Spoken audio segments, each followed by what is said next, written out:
Hello అండి, Kiran balm daily వ్లాగ్స్కి స్వాగతం. మన వంటింట్లో రోజు వాడే పొడులు హోమ్మేడ్గా చేసుకుంటే టేస్ట్ మాత్రమే కాదండి, హెల్త్ కూడా మన చేతుల్లోనే ఉంటుంది. అందుకే ఈరోజు నేను అందరికీ కూడా ఒకేసారి 4 రకాల మసాలా పౌడర్స్ని ఎలా తయారు చేసుకోవాలో చూపిస్తున్నానండి. ముందుగా నేను పలావ్ అలాగే బిర్యానీ చేసుకోవడానికి మసాలా పౌడర్ని తయారు చేసి చూపిస్తున్నాను. దీనికోసం నేను ధనియాలు అనేవి 3 టేబుల్ స్పూన్స్ తీసుకున్నానండి. అయితే స్టవ్ ఆన్ చేసి ముందుగా ఒక తడిసరి పాన్ పెట్టి ఆ తర్వాత అందులోనే 3 టేబుల్ స్పూన్ల ధనియాలు వేసుకోండి.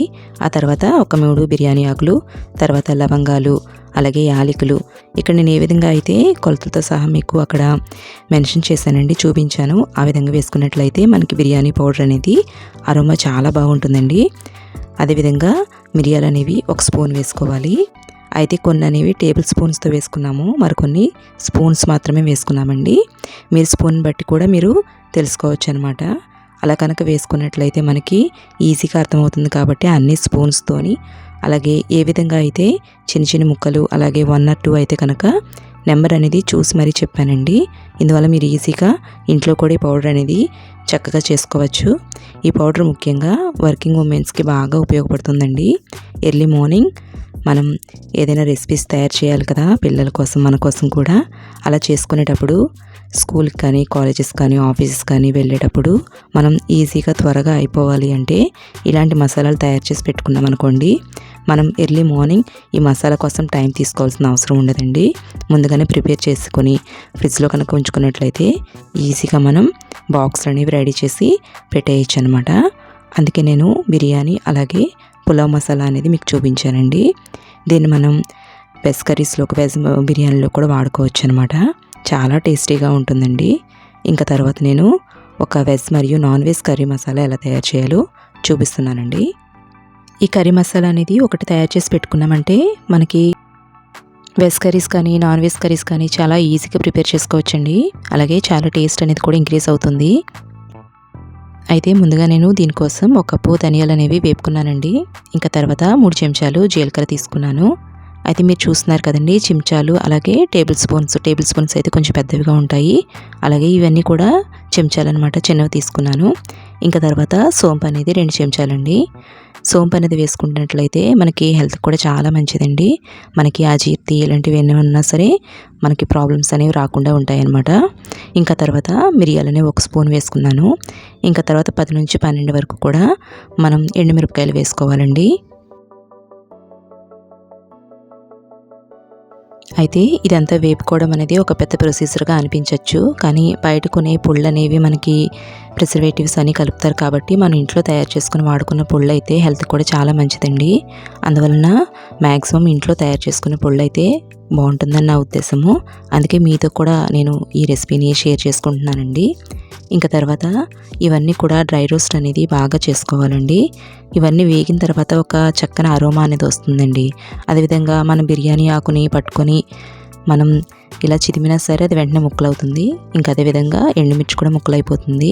అలా అయిపోయినట్లయితే మనకి వేగినట్టే అనమాట. లాస్ట్లో కొంచెం ఎండు కొబ్బరి అనేది 2 స్పూన్స్ ఇందులో యాడ్ చేసుకున్నానండి. అలా మనం బిర్యానీకి, అదేవిధంగా ప్రజెంట్ ఇప్పుడు నాన్ వెజ్ కర్రీ మసాలా అనేది తయారు చేసుకున్నానండి. చూస్తున్నారు కదా, దీన్ని మనం ఏ కర్రీలోకైనా వేసుకోవచ్చండి. ఫ్రై కాకుండా కర్రీస్ ఏవైనా వేసుకోవచ్చు అనమాట. ఇంకా తర్వాత రసం పొడి అండి. రసం పొడి అంటే ఇది కేవలం మనం తయారు చేసుకునే టమాటా రసం అలాగే మునగాకు రసం ఇలాంటి వాటిలోకి మాత్రమే కాకుండా మనం పులుసులో కూడా వీటిని వాడుకోవచ్చు అనమాట. ఎందువల్లంటే ఇందులో మనం మినపప్పు కానీ శనగపప్పు కానీ ఇలాంటివి ఏమి వాడలేదండి. మనం వాడినవి ఏంటంటే ధనియాలు, అలాగే రెడ్ చిల్లీస్, అలాగే మిరియాలు, జీలకర్ర, అలాగే మెంతులండి. ఇవన్నీ తీసుకున్నానమాట. అందువల్ల ఏంటంటే మనకి పులుసులో కూడా ఈ పౌడర్ అనేది చాలా బాగుంటుంది.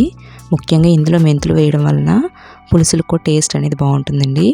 ఏదైనా కాకరకాయ పులుసు కానీ, ఆనపకాయ పులుసు కానీ, లేదా మనం చేపల పులుసు పెట్టుకున్నప్పుడు కూడా ఈ రసం పౌడర్ని వేసుకోవచ్చండి.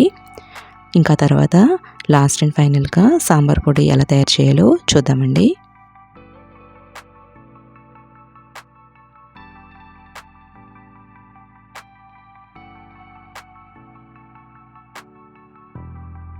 సాంబార్ పౌడర్ అనేది కంపల్సరీ మనం ధనియాలు, అలాగే పచ్చిశనగపప్పు, మినప్పప్పు ఇలాంటివన్నీ తీసుకోవాలండి. అప్పుడే మనకి మనం సాంబార్ చేసుకున్నప్పుడు సాంబార్లో మనకి ఒక రకమైన టేస్ట్ అనేది ఉంటుంది. అదేవిధంగా సాంబార్ అనేది చిక్కదనం అనేది వస్తుందండి.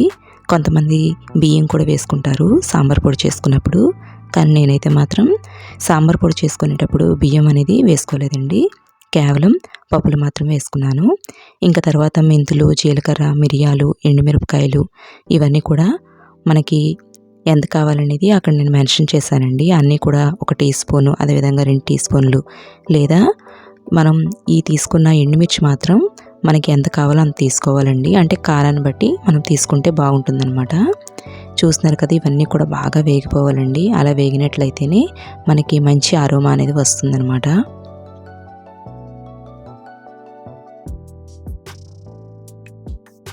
మనం మొత్తం సాంబార్ అంతా చేసిన తర్వాత లాస్ట్లో ఈ పొడి కనుక వేసినట్లయితే టేస్ట్ అమోఘంగా ఉంటుందండి.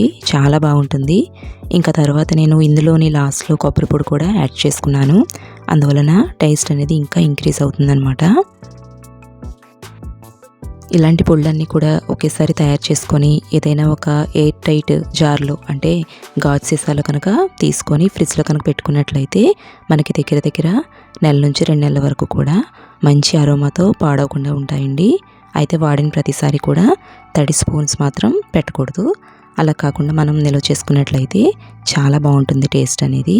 మీరందరూ చూస్తున్నారు కదా, లాస్ట్లో ఎండు కొబ్బరి పొడి కూడా వేసుకున్నానండి. ఈ విధంగా నేను రుచికరమైన సాంబార్ పొడి అనేది తయారు చేసుకున్నాను.